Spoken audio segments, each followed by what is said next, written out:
हम लोगों ने संसार में जन्म लिया, हम सबको पता है एक दिन संसार को छोड़ करके हमें जाना है। लेकिन ये भी हम अपने आप से पूछे कि अगर हमें संसार को छोड़ करके जाना है तो हमारा आना क्यों हुआ है। ये प्रश्न हम नहीं पूछते, जो सबसे महत्वपूर्ण प्रश्न है। और ये जो समय हमें मिला है, इसे रोते झगड़ते लड़ते हम गांठें बनाते बनाते इस संसार का अनुभव करते हैं। तो हम भी मुल्ला नसरुद्दीन की तरह हैं, संसार में आए कुछ पाने के लिए, लेकिन केवल अपनी महामाया में हम अटके हुए हैं, अपनी मन की माया में हम अटके हुए हैं। जब युधिष्ठिर महाराज से पूछा गया कि ये बताओ कि दुनिया की सबसे अद्भुत चीज क्या है, what is the most astounding thing in the world, तो युधिष्ठिर महाराज यही कहते हैं कि यक्ष महाराज, जो दुनिया की सबसे अद्भुत चीज है वो है मानव का मन। क्योंकि ये मन ही देखता है कि कैसे एक दिन संसार का अंत होना है। हम ही अपने प्रियजनों को राम नाम सत्य है, सत्य बोलो गत्य है करके हम शमशान में अपने ही प्रियजनों को ले जाते हैं, अपने ही रीति रिवाजों द्वारा उनका अंतिम संस्कार करते हैं। जब अंतिम संस्कार हो रहा होता है तो ये मन बैरागी हो जाता है, भगवान के बारे में सोचता है, अपने समय के बारे में सोचता है कि अब कितना कम समय मेरे लिए बच गया, और धीरे धीरे भगवान का चिंतन करता है। लेकिन यही मन है जो वापस घर आता है तो भगवान का चिंतन करना छोड़ देता है और वापस संसारिक माया मोह में हम धीरे धीरे अटकने लगते हैं। अब बात सही है, अभी देखिए इतना सुंदर कार्यक्रम हो रहा है तो कहीं ना कहीं वैराग्य तो उत्पन्न होगा ही। कल सुबेरे होगी, हम भजन सुमिरन में जरूर बैठ जाएंगे, फिर परसों सुबेरे होगी तभी भी थोड़ा बैठ जाएंगे, फिर तीसरी सुबेरे होगी, फिर मन भागेगा, अरे आज तो बड़ा काम है गुरु महाराज जी, आज भजन सुमिरन नहीं कर सकते। और धीरे धीरे क्या होता है कि वही संसार की खींचातानी आने लगती है और जो काम हमें करना है अपने लिए उसको करना हम भूल जाते हैं। तो महान पुरुष कहते हैं कि संसार की माया है, संसार का लोभ, संसार की कामना संसार की माया है, लेकिन इस माया का तोड़ है। अब हम लोग जब कभी आप हमारे उत्तराखंड आइए तो उत्तराखंड में आप पहाड़ों में जाइए तो वहां अलग अलग प्रसंग है कि फलाने महर्षि यहां आकर के उन्होंने तपस्या की, स्वामी विवेकानंद ने हल्द्वानी की तरफ ऊपर बिनसर में आकर के तपस्या की, नर नारायण ने तपस्या की बद्रीनाथ धाम में और हजारों साल तक वहां तपस्या में बैठे, तब जाकर के उनको आत्मज्ञान की प्राप्ति हुई। तो ऐसे अलग अलग प्रसंग है। तो एक प्रसंग आपका भी जुड़ सकता है। अगर आप वैरागी होना चाहते हैं तो सब संसार का कर्मकांड छोड़ करके आप उत्तराखंड में आइए, आपको बहुत अच्छी सी गुफा देंगे, वहां फल भी खाने को मिलेगा। मोदी जी भी आए थे केदारनाथ में, वो भी गुफा आज बहुत पॉपुलर हो गई है, लोग रात को वहां जाते हैं, रुकते हैं। तो कहने का अभिप्राय संसार की माया का तोड़ है वैराग्य। आप संसार से परे हो जाइए। कितने लोग हैं जो अपनी चौथी अवस्था में आकर के केवल भगवान की प्राप्ति के लिए कर्म करते हैं और संसार से विमुख हो जाते हैं। तो संसार से आप विमुख हो गए तो संसार की माया आप तक नहीं पहुंचेगी।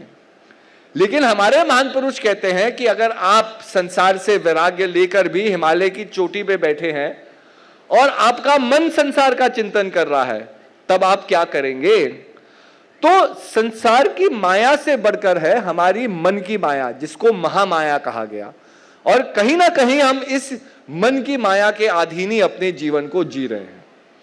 देखिए जीवन क्या है? जीवन अनुभवों की कड़ियां हैं। अगर मैं भी अपने जीवन में ये जानना चाहूं कि आज इस समय इस मुकाम पर मैं कैसे पहुंचा, इस पोजीशन पे मैं कैसे पहुंचा, तो स्वाभाविक है मैं अपने बचपन से शुरू करूंगा कि किन लोगों के साथ मेरा उठना बैठना हुआ, किन लोगों का प्रभाव मेरे जीवन में आया। फिर जब हम शिक्षा करने गए तो किन टीचरों ने हमें शिक्षा का अध्ययन दिया। ऐसे ऐसे कितने लोगों को हम मिले जिनके मिलने के बाद हमारा जीवन बदला।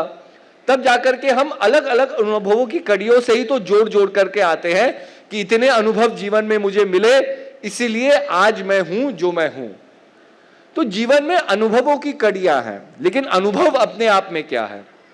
अब आप यहां हैं, हम यहां हैं, हम एक दूसरे से वार्तालाप कर रहे हैं, एक्सचेंज ऑफ आइडियाज हो रहा है, एक्सचेंज ऑफ एनर्जी हो रही है। हम कुछ कह रहे हैं, आप कुछ सुन रहे हैं। तो हमेशा एक अनुभव प्राप्त करने के लिए सर्वप्रथम सब्जेक्ट और ऑब्जेक्ट का होना जरूरी है। सब्जेक्ट ऑब्जेक्ट क्या हो गया कि कौन अनुभव प्राप्त कर रहा है। तो अगर मैं अनुभव प्राप्त कर रहा हूं तो मैं सब्जेक्ट हूं अनुभव का, जो अनुभव प्राप्त कर रहा है, और मैं किस चीज का अनुभव प्राप्त कर रहा हूं तो एक ऑब्जेक्ट तो होगा। तो ऑब्जेक्ट है कि जिस चीज से मैं इंटरैक्ट कर रहा हूं। अभी हमारे बीच में हम सब्जेक्ट ऑब्जेक्ट हो गए। आप कभी दिल्ली नहीं गए या आप कभी पहाड़ नहीं गए, आपने कभी बर्फ नहीं देखी, किसी ने कहा कि आइए मसूरी में बर्फ गिरी, आप फ्लाइट लेकर के पहुंच गए। जब पहाड़ के आगे आप खड़े होकर के उस बर्फ को देखेंगे तो आपके लिए वो अनुभव का विषय, वो पहाड़, वो बर्फ आपका ऑब्जेक्ट हो जाता है जिसका आपने अनुभव किया। अब सारे आंकड़े इन दोनों की चीज में जुड़ जाते हैं, relationship between a subject and a object. अब हम इसके ऊपर इतना बारीकी से मंथन करते हैं कि भाई अगर मैं बद्रीनाथ जाऊं, अगर मैं यहां जाऊं, तब मुझे किसी सत्य की प्राप्ति होगी। और लोग इसी आचरण में जीते हैं। लोग सोचते हैं हम वाराणसी चले जाए तो वहां किसी चीज की प्राप्ति होगी, अगर हमने 4 धाम कर लिए तो हमें किसी चीज की प्राप्ति होगी। लेकिन सब्जेक्ट और ऑब्जेक्ट से परे चेतना का विषय है, द ऑब्जेक्ट ऑफ कॉन्शियसनेस। आप पहाड़ को देख रहे हैं, पहाड़ के बर्फ को देख रहे हैं, उससे आनंद प्राप्त कर रहे हैं। ये जो प्रक्रिया हो रही है ये किस आधार पर हो रही है। मान लिया आप पहाड़ के आगे जाकर के खड़े भी हो जाए, पहाड़ भी है, आप भी हैं, लेकिन आप आंखें बंद कर ले तो इज देयर एक्सपीरियंस? क्या आप ये कह सकते हैं कि मैं मसूरी गया और मैंने पहाड़ को देखा? अगर आप मसूरी गए, आपने आंख बंद रखी, आपने कुछ देखा ही नहीं, तो आप भी वहां थे, पहाड़ भी वहां था, लेकिन एक्सपीरियंस नहीं था।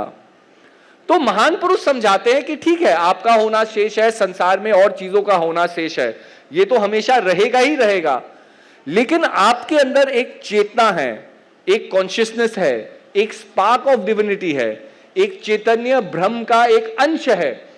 उसको तो सबसे पहले जानो। सब्जेक्ट ऑब्जेक्ट को छोड़ दो, अपने विषय को छोड़ दो, संसार के विषयों को छोड़ दो, लेकिन आपके अंदर क्या वो अचपा जाप है जो हो रहा है, जिसके आधार पर आप कह सकते हो कि मैं एक्सपीरियंस कर रहा हूं या मैं किसी अनुभव को प्राप्त कर रहा हूं। तो डकार्टेस हुए, एक बहुत पुराने फिलोसोफर हुए, ग्रीक फिलोसोफर हुए। उन्होंने कहा कि I think therefore I am. मेरा प्रमाण क्या है कि मैं हूं? मेरा प्रमाण क्या है मैं हूं? कि मैं सोच सकता हूं। सोचने का विषय है चैतन्य का विषय, कॉन्शियसनेस का विषय। तो महान पुरुष हमें समझाते हैं कि संसार की माया का परहेज है, लेकिन जो महामाया, जो हमारी मन की माया है, जो मन बांधता है, जो मन अटैचमेंट को पैदा करता है, जो मन मोह को पैदा करता है, जो मन महत्वाकांक्षाओं को पैदा करता है, जिस महत्वाकांक्षाओं के जंजाल में हम फंस जाते हैं और अपने वास्तविक स्वरूप को, अपने वास्तविक कर्म को, अपने वास्तविक धर्म को हम भूल जाते हैं। तो महामाया का केवल एक ही तोड़ है कि अपने वास्तविक स्वरूप को जानो। और इसी को आदि गुरु शंकराचार्य जी बड़े सरल तरीके से समझाते हैं। एक दिन आदि गुरु शंकराचार्य जी ऐसे ही बैठ करके प्रवचन कर रहे थे तो उन्होंने एक बात बोलनी शुरू की। उन्होंने कहा कि भाई ये संसार माया का जंजाल है, जो भी व्यक्ति संसार में पैदा होगा वो माया के बंधन में पैदा होगा, माया के बंधन है तो संसार में दुख है। अब ये कहकर के वो शांत हो जाते हैं, सब लोग इस बात को समझ रहे होते हैं। एक उनका शिष्य नम्र निवेदन होकर के खड़ा होता है, कहता है गुरुवर जी, ये तो हम भी जानते हैं हमारा जीवन दुखी है, इसीलिए तो हम आपके पास आए हैं। हम अपने दुख को जानते हैं, हम आपके पास इसलिए आए हैं कि आप दुख का निवारण बताइए, कैसे मेरा दुख समाप्त हो। दुख तो मेरे जीवन में है, हम उसका उपाय चाहते हैं, उसका निधन चाहते हैं। तब आदि गुरु शंकराचार्य जी कहते हैं दुख का केवल एक ही कारण है, अज्ञानता। अज्ञानता का मतलब कि मैं अपने आप को नहीं जानता हूं। अपने आप को जानना कोई नाम का विषय नहीं है। हम लोग ये सोचते हैं भाई मेरा नाम है, मेरा नाम राहुल है, मेरा नाम राम है, मेरा नाम कृष्ण है, या मेरा कोई भी एक नाम है। अब नाम केवल एक परिचय का माध्यम है। आप किसी अनजान व्यक्ति को मिलते हैं, आप कैसे एक दूसरे को जानेंगे, तो दोनों एक दूसरा अपना नाम बताते हैं। उसके बाद थोड़ा और परिचय कहेंगे तो जी आप कहाँ रहते हैं, ये कह देंगे। कोई कहेगा जी मैं बैंगलोर रहता हूं, कोई कहेगा मैं चेन्नई रहता हूं। और फिर और थोड़ा आप किसी के विषय में जानना चाहते हैं, आप पूछ लेंगे जी आप क्या करते हैं, आप क्या करते हैं, तो आप अपना काम बता लेंगे। कोई कहेगा मैं डॉक्टर हूं, कोई कहेगा मैं इंजीनियर हूं, कोई कहेगा मैं सॉफ्टवेयर डिजाइनर हूं। जो भी हम काम करते हैं अपने काम का कर लेते हैं, और ये एक बेसिक जनरल परिचय हो जाता है। लेकिन आप कौन हैं?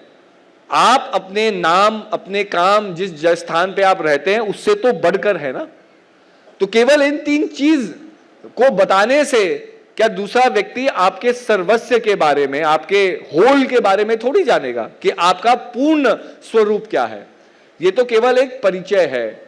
अच्छा, अगर मैंने कह दिया कि मैं चेन्नई गया, मैं राहुल को मिलकर के आया, अब ठीक है, ये तो कोई दूसरा आदमी समझ लेगा कि राहुल एक व्यक्ति है जो चेन्नई में रहता है, इसलिए आप चेन्नई गए, उससे मिल करके आए। पर केवल नाम बताने से या उसका स्थान बताने से क्या आप ये बता सकते हैं कि राहुल एक अच्छा आदमी है या बुरा आदमी है? क्या वो एक कर्मयोगी है या काम करने वाला व्यक्ति है या घर में बैठने वाला व्यक्ति है, या वो आलसी व्यक्ति है? तो केवल नाम से हम पहचान तो बना सकते हैं, लेकिन आदमी के पूर्ण स्वरूप को हम नहीं जान सकते। ऐसे ही अगर मैं अपने नाम को जानता हूं कि मेरा नाम श्रद्धेय है, तो वो तो केवल एक नाम है। मैं अपने स्वभाव को थोड़ी मैंने जान लिया एक नाम से।